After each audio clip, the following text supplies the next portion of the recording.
Hi, my name's Holly. I'm a printmaker and mixed media artist from Hertfordshire in the UK. Today I'm going to take you through the basics of gel printing image transfer. A lot of people ask me about this and it is quite a difficult process to get the hang of. So I'm going to go through some tips today, some basics. Okay, so the first top tip for image transfer with magazines is to use a glossy magazine like a Vogue or an Elle. This one will do, but you just want the more glossy the magazine, the better it works for this. So just bear that in mind.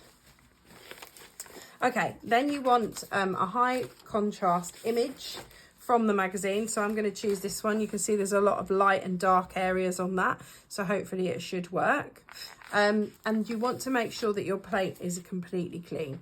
So I can see a couple of little bits on here that I'm just going to clean off with a little bit of water just to make sure that it's clean. I don't want anything getting in the way of the image. Like, I often like to leave my plate a bit dirty when I'm doing like botanical printing, but with image transfer I find if you want a clean image, then you need to make sure you've cleaned off your plate completely.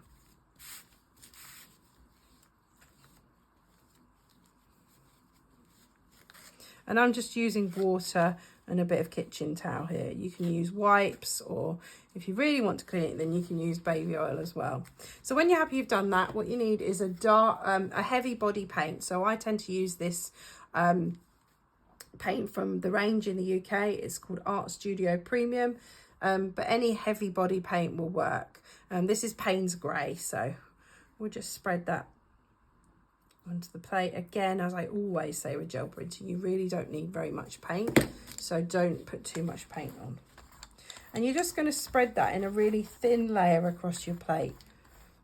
You don't want it to all end up in one spot. And if you think it is a bit too thick, which I think I probably have put a little bit too much on here, then you can roll it off on just a bit of scrap paper to the side, or roll off paper.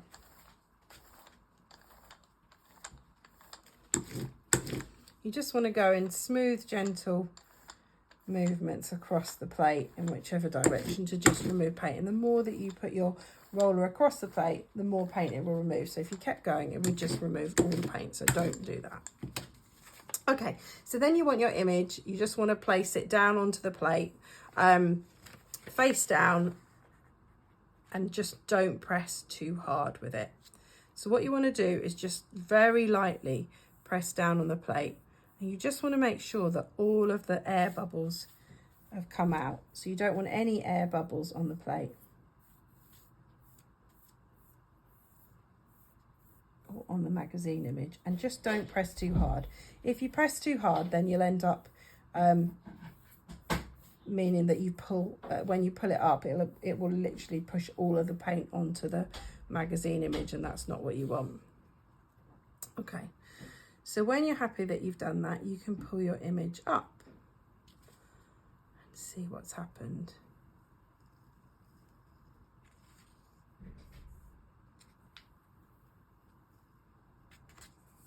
If there are bits that you're not happy with, you can always press them a little bit harder, but be careful because you might end up pulling up the image that you actually want.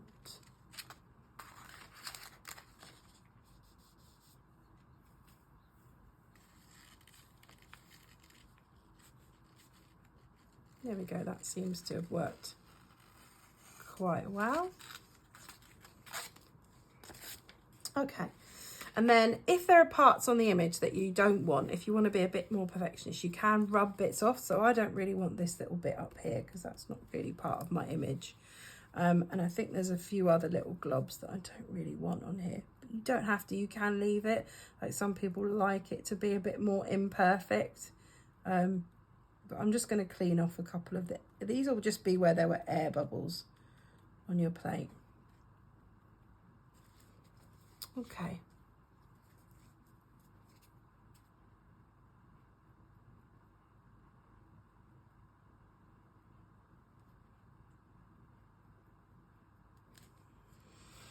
All right, I think I'm happy with that. So the next stage is that you want this to dry onto your plate, this image.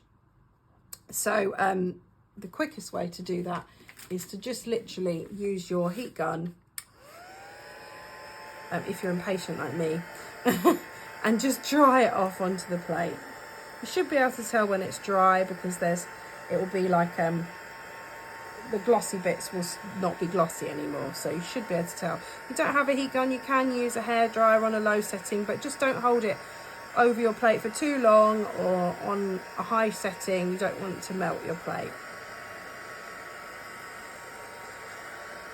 Okay, all right, so now what you need to do is get like a contrasting colour of paint. So I think, how should I use? I might go with this paint here. So this is just like a purpley colour paint. So if you're worried about whether it's dried, you can touch the corner just to see if the paint's coming off on your hand, but I think we're pretty safe to say that this has dried off nicely now. So you're just going to put a bit of paint onto your plate. Again, not too much. Always say not too much. And you're just going to spread that out across your plate. I'm actually using a different roller than what I used before for this, just to make sure that I don't get lots of dark colours onto the plate here. Again, you don't want too much paint for this stage, but you also don't want to remove too much paint either.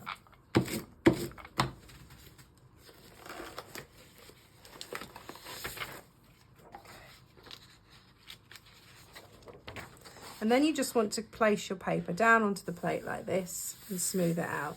Now at this stage you do want to press down hard because you really want it to pull everything off your plate. You almost want the paper to dry onto the plate at this point so that it pulls everything off the plate when you pull it back.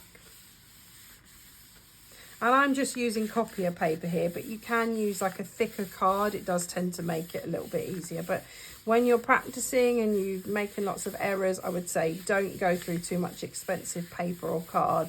Just practice with copier paper, and that it does work with copier paper, so you can do it.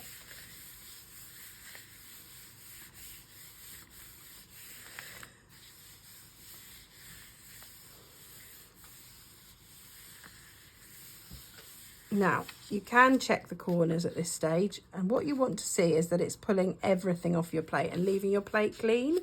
So I think we can safely say that it is doing that. It's not leaving anything behind. The thing with copier paper is it's quite thin, so if you leave it for too long, it can rip. So and obviously if you use too much paint, it can rip as well. So just be careful. Okay, so when you pull it back, that is your image.